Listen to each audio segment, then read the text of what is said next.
एक समय एक गांव में रहीम खां नामक एक मालदार किसान रहता था। उसके 3 पुत्र थे। सब युवक और काम करने में चतुर थे। सबसे बड़ा ब्याहा हुआ था। मंझला ब्याहने को था। छोटा कुंवारा था। रहीम की स्त्री और बहू चतुर और सुशील थी। घर के सभी प्राणी अपना अपना काम करते थे। केवल रहीम का बूढ़ा बाप दमे के रोग से पीड़ित होने के कारण कुछ कामकाज न करता था। 7 बरसों से वो केवल खाट पर पड़ा रहता था।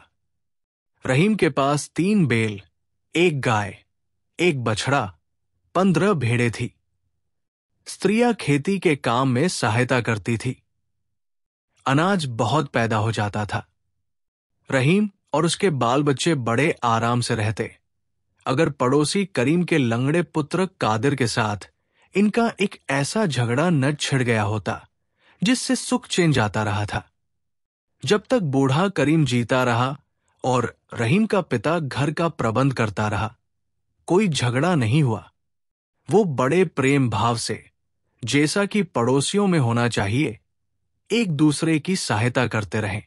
लड़कों का घरों को संभालना था कि सब कुछ बदल गया। अब सुनिए कि झगड़ा किस बात पर छिड़ा। रहीम की बहू ने कुछ मुर्गियां पाल रखी थी। एक मुर्गी नित्य पशुशाला में जाकर अंडा दिया करती थी। बहू शाम को वहां जाती और अंडा उठा लाती। एक दिन देव गति से वो मुर्गी बालकों से डरकर पड़ोसी के आंगन में चली गई और वहां अंडा दे आई। शाम को बहू ने पशुशाला में जाकर देखा तो अंडा वहां न था। सास से पूछा, उसे क्या मालूम था? देवर बोला कि मुर्गी पड़ोसिन के आंगन में कुड़कुड़ा रही थी। शायद वहां अंडा दे आई हो। बहू वहां पहुंचकर अंडा खोजने लगी। भीतर से कादिर की माता निकलकर पूछने लगी, बहू क्या है? बहू, मेरी मुर्गी तुम्हारे आंगन में अंडा दे गई है, उसे खोजती हूं। तुमने देखा हो तो बता दो। कादिर की मां ने कहा, मैंने नहीं देखा। क्या हमारी मुर्गियां अंडे नहीं देती कि हम तुम्हारे अंडे बटोरती फिरेंगी? दूसरों के घर जाकर अंडे खोजने की हमारी आदत नहीं। ये सुनकर बहू आग हो गई, लगी बकने। कादिर की मां कुछ कम न थी। एक एक बात के 100 उत्तर दिए। रहीम की स्त्री पानी लाने बाहर निकली थी। गाली गलोच का शोर सुनकर वो भी आ पहुंची। उधर से कादिर की स्त्री भी दौड़ पड़ी। अब सब की सब इकट्ठी होकर लगी गालियां बकने और लड़ने। कादिर खेत से आ रहा था। वो भी आकर मिल गया। इतने में रहीम भी आ पहुंचा। पूरा महाभारत हो गया। अब दोनों गुद गए। रहीम ने कादिर की दाढ़ी के बाल उखाड़ डाले। गांव वालों ने आकर बड़ी मुश्किल से उन्हें छुड़ाया, पर कादिर ने अपनी दाढ़ी के बाल उखाड़ लिए और हाकिम परगना के इजलास में जाकर कहा, मैंने दाढ़ी इसलिए नहीं रखी थी जो उखाड़ी जाए, रहीम से हर्जाना लिया जाए। पर रहीम के बूढ़े पिता ने उसे समझाया, बेटा ऐसी तुच्छ बात पर लड़ाई करना मूर्खता नहीं तो क्या है? जरा विचार तो करो। सारा बखेड़ा सिर्फ एक अंडे से फैला है। कौन जाने, शायद किसी बालक ने उठा लिया हो। और फिर अंडा था कितने का? परमात्मा सबका पालन पोषण करता है। पड़ोसी यदि गाली दे भी दे तो क्या गाली के बदले गाली देकर अपनी आत्मा को मलिन करना उचित है? कभी नहीं। खैर, अब तो जो होना था वो हो ही गया। उसे मिटाना उचित है, बढ़ाना ठीक नहीं। क्रोध पाप का मूल है। याद रखो, लड़ाई बढ़ाने से तुम्हारी ही हानि होगी। परंतु बढ़े की बात पर किसी ने कान न धरा। रहीम कहने लगा कि कादिर को धन का घमंड है। मैं क्या किसी का दिया खाता हूं? बड़े घर न भेज दिया तो कहना। उसने भी नालिश ठोंक दी। ये मुकदमा चल ही रहा था कि कादिर की गाड़ी की एक कील खो गई। उसके परिवार वालों ने रहीम के बड़े लड़के पर चोरी की नालिश कर दी। अब कोई दिन ऐसा न जाता था कि लड़ाई न हो। बड़ों को देखकर बालक भी आपस में लड़ने लगे। जब कभी वस्त्र धोने के लिए स्त्रियां नदी पर इकट्ठी होती थीं, तो सिवाय लड़ाई के कुछ काम न करती थी। पहले पहल तो गाली गलौज पर ही बस हो जाती थी, पर अब वे एक दूसरे का माल चुराने लगे। जीना दुर्लभ हो गया। न्याय चुकाते चुकाते वहां के कर्मचारी थक गए। कभी कादिर रहीम को कैद करा देता, कभी वो उसको बंदी खाने भिजवा देता। कुत्तों की भांति जितना ही लड़ते थे, उतना ही क्रोध बढ़ता था। 6 वर्ष तक यही हाल रहा। बूढ़े ने बहुतेरा सिर पटका कि लड़कों, क्या करते हो? बदला लेना छोड़ दो, बैरभाव त्याग कर अपना काम करो। दूसरों को कष्ट देने से तुम्हारी ही हानि होगी। परंतु किसी के कान पर जू तक न रेंगती थी। 7वें वर्ष गांव में किसी के घर विवाह था। स्त्री पुरुष जमा थे। बातें करते करते रहीम की बहू ने कादिर पर घोड़ा चुराने का दोष लगाया। वो आग हो गया। उठकर बहू को ऐसा मुक्का मारा कि वो 7 दिन चारपाई पर पड़ी रही। वो उस समय गर्भवती थी। रहीम बड़ा प्रसन्न हुआ कि अब काम बन गया। गर्भवती स्त्री को मारने के अपराध में इसे बंदी खाने न भिजवाया तो मेरा नाम रहीम ही नहीं। झट जाकर नालिश कर दी। तहकीकात होने पर मालूम हुआ कि बहू को कोई बड़ी चोट नहीं आई। मुकदमा खारिज हो गया। रहीम कब चुप रहने वाला था। ऊपर की कचहरी में गया और मुंशी को घूस देकर कादिर को 20 कोड़े मारने का हुक्म लिखवा दिया। उस समय कादिर कचहरी से बाहर खड़ा था। हुक्म सुनते ही बोला, कोड़ों से मेरी पीठ तो जलेगी ही, परंतु रहीम को भी भस्म किए बिना न छोड़ूंगा। रहीम तुरंत अदालत में गया और बोला, हुजूर, कादिर मेरा घर जलाने की धमकी देता है। कई आदमी गवाह हैं। हाकिम ने कादिर को बुलाकर पूछा कि क्या बात है। कादिर, सब झूठ, मैंने कोई धमकी नहीं दी। आप हाकिम हैं, जो चाहे सो करें। पर क्या न्याय इसी को कहते हैं कि सच्चा मारा जाए और झूठा चैन करे? कादिर की सूरत देखकर हाकिम को निश्चय हो गया कि वो अवश्य रहीम को कोई न कोई कष्ट देगा। उसने कादिर को समझाते हुए कहा, देखो भाई, बुद्धि से काम लो। भला कादिर, गर्भवती स्त्री को मारना क्या ठीक था? ये तो ईश्वर की बड़ी कृपा हुई कि चोट नहीं आई, नहीं तो क्या जाने क्या हो जाता। तुम विनय करके रहीम से अपना अपराध क्षमा करा लो, मैं हुक्म बदल डालूंगा। मोशी दफा 117 के अनुसार हुक्म नहीं बदला जा सकता। हाकिम, चुप रहो। परमात्मा को शांति प्रिय है, उसकी आज्ञा पालन करना सबका मुख्य धर्म है। कादिर बोला, हुजूर, मेरी अवस्था अब 50 वर्ष की है। मेरे एक ब्याहा हुआ पुत्र भी है। आज तक मैंने कभी कोड़े नहीं खाए। मैं और उससे क्षमा कभी नहीं मांग सकता। वह भी मुझे याद करेगा। ये कहकर कादिर बाहर चला गया। कचहरी गांव से 7 मील पर थी। रहीम को घर पहुंचते पहुंचते अंधेरा हो गया। उस समय घर में कोई न था। सब बाहर गए हुए थे। रहीम भीतर जाकर बैठ गया और विचार करने लगा। कोड़े लगने का हुक्म सुनकर कादिर का मुख कैसा उतर गया था। बेचारा दीवार की ओर मुंह करके रोने लगा था। हम और वो कितने दिन तक एक साथ खेले हैं। मुझे उस पर इतना क्रोध न करना चाहिए था। यदि मुझे कोड़े मारने का हुक्म सुनाया जाता तो मेरी क्या दशा होती।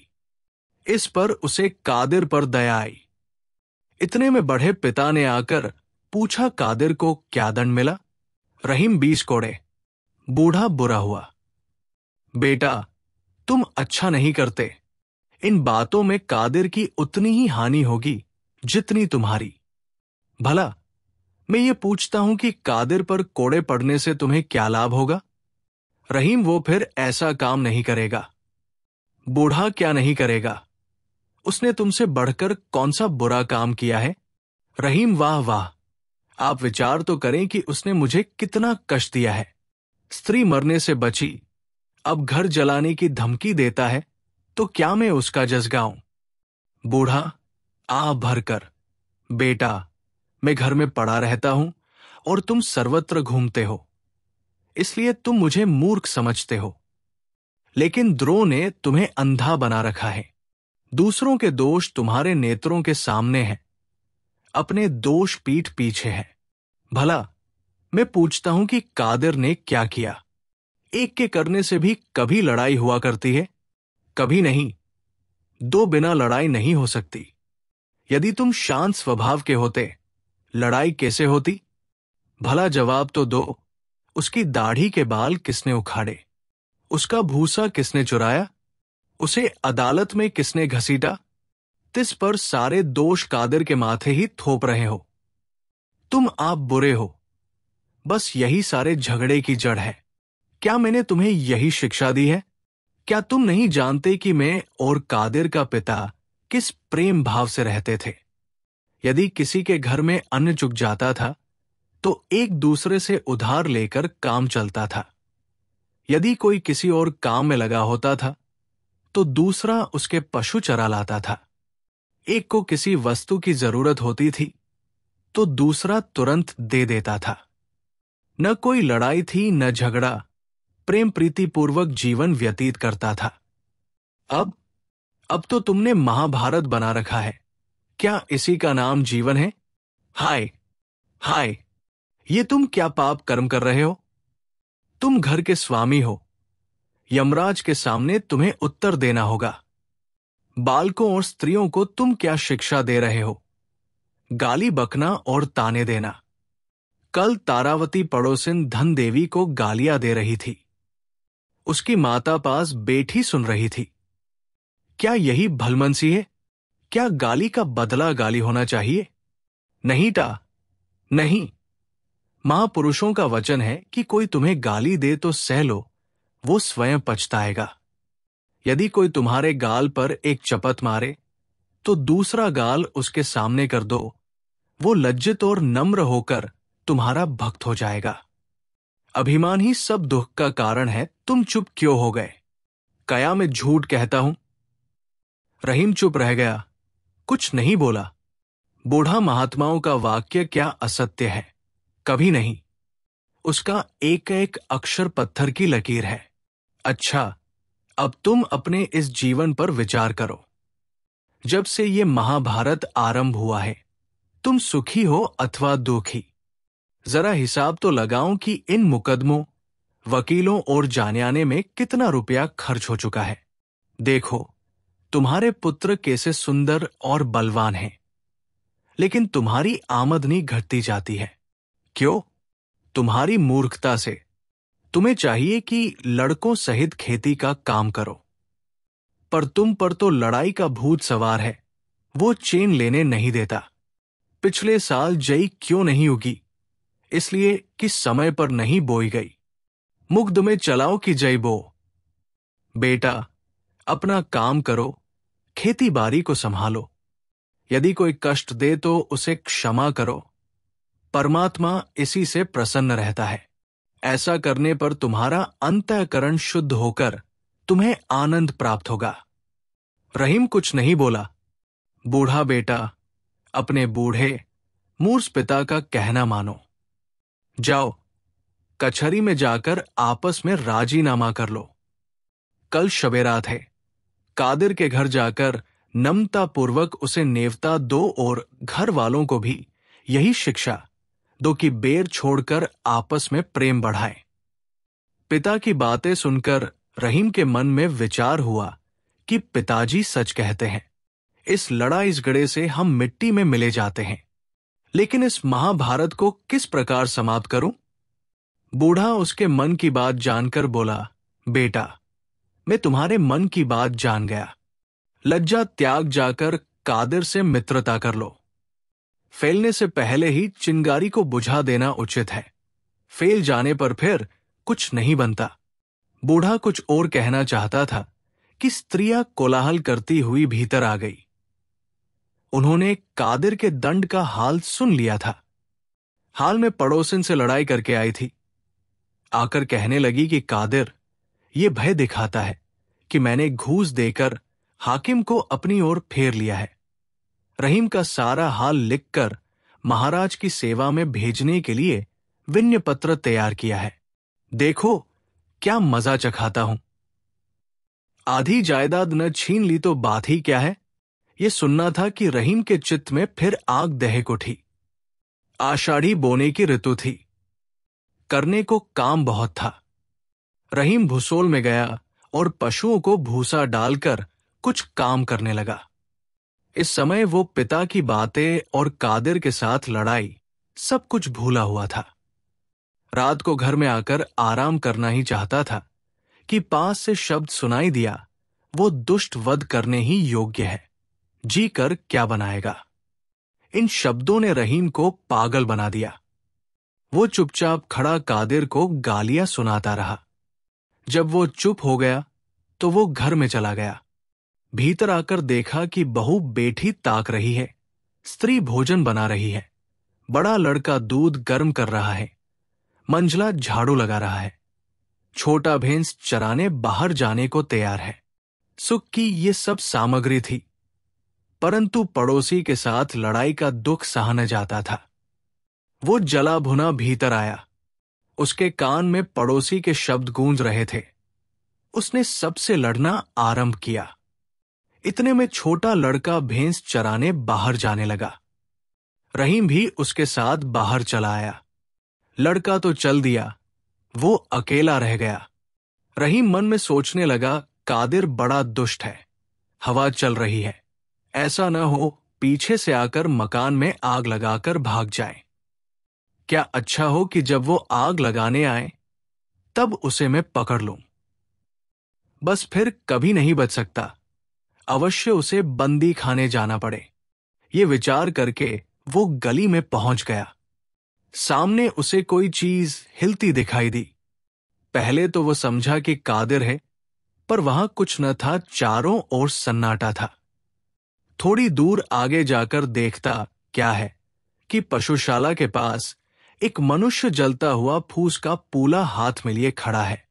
ध्यान से देखने पर मालूम हुआ कि कादिर है। फिर क्या था, जोर से दौड़ा कि उसे जाकर पकड़ ले।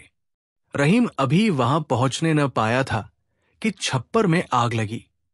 उजाला होने पर कादिर प्रत्यक्ष दिखाई देने लगा। रहीम बाज की तरह झपटा, लेकिन कादिर उसकी आहट पाकर चंपत हो गया। रहीम उसके पीछे दौड़ा। उसके कुर्ते का पल्ला हाथ में आया ही था कि वो छुड़ाकर फिर भागा। रहीम धड़ाम से पृथ्वी पर गिर पड़ा, उठकर फिर दौड़ा।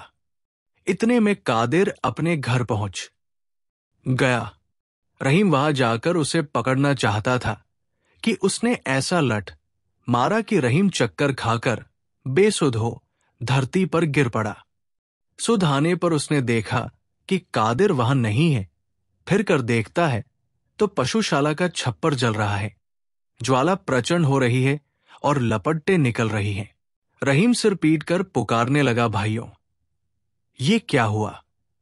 हाय, मेरा सत्यानाश हो गया। चिल्लाते चिल्लाते उसका कंठ बैठ गया। वो दौड़ना चाहता था, परंतु उसकी टांगे लड़खड़ा गई। वो धम से धरती पर गिर पड़ा, फिर उठा। घर के पास पहुंचते पहुंचते आग चारों ओर फैल गई। अब क्या बन सकता है? भय से पड़ोसी भी अपना असबाब बाहर फेंकने लगे। वायु के वेग से कादिर के घर में भी आग जा लगी।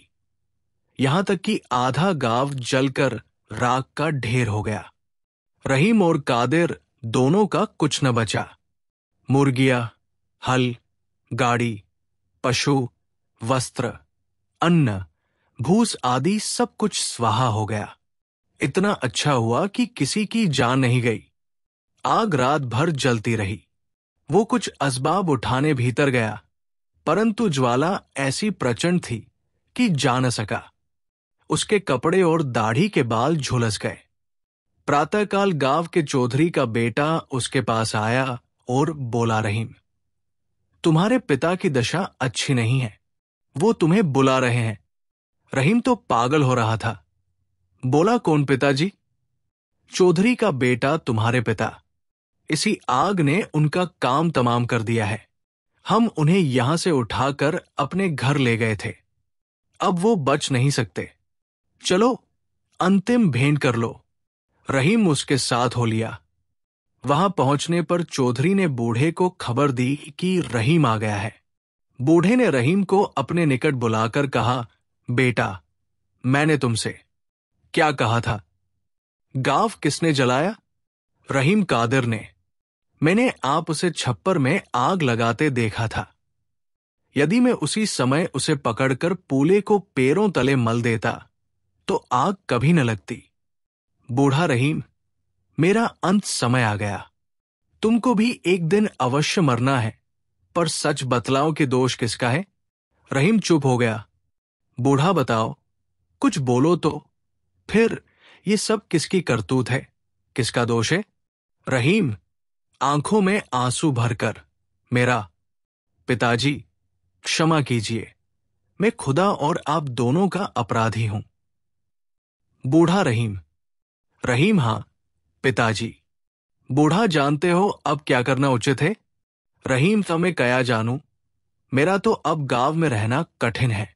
बूढ़ा, यदि तू परमेश्वर की आज्ञा मानेगा तो तुझे कोई कष्ट न होगा। देख, याद रख, अब किसी से न कहना कि आग किसने लगाई थी। जो पुरुष किसी का एक दोष क्षमा करता है, परमात्मा उसके 2 दोष क्षमा करता है। ये कहकर खुदा को याद करते हुए बूढ़े ने प्राण त्याग दिए। रहीम का क्रोध शांत हो गया। उसने किसी को न बतलाया कि आग किसने लगाई थी। पहले पहल तो कादिर डरता रहा कि रहीम के चुप रह जाने में भी कोई भेद है। फिर कुछ दिनों पीछे उसे विश्वास हो गया कि रहीम के चित्त में अब कोई बैरभाव नहीं रहा। बस फिर क्या था, प्रेम में शत्रु भी मित्र हो जाते हैं। वे पास पास घर बनाकर पड़ोसियों की भांति रहने लगे। रहीम अपने पिता का उपदेश कभी न भूलता था कि फैलने से पहले ही चिंगारी को बुझा देना उचित है। अब यदि कोई कष्ट देता तो वो बदला लेने की इच्छा नहीं करता। यदि कोई उसे गाली देता तो सहन करके वो ये उपदेश करता कि कुपचन बोलना अच्छा नहीं। अपने घर के प्राणियों को भी वो यही उपदेश दिया करता। पहले की अपेक्षा अब उसका जीवन बड़े आनंद पूर्वक कटता है।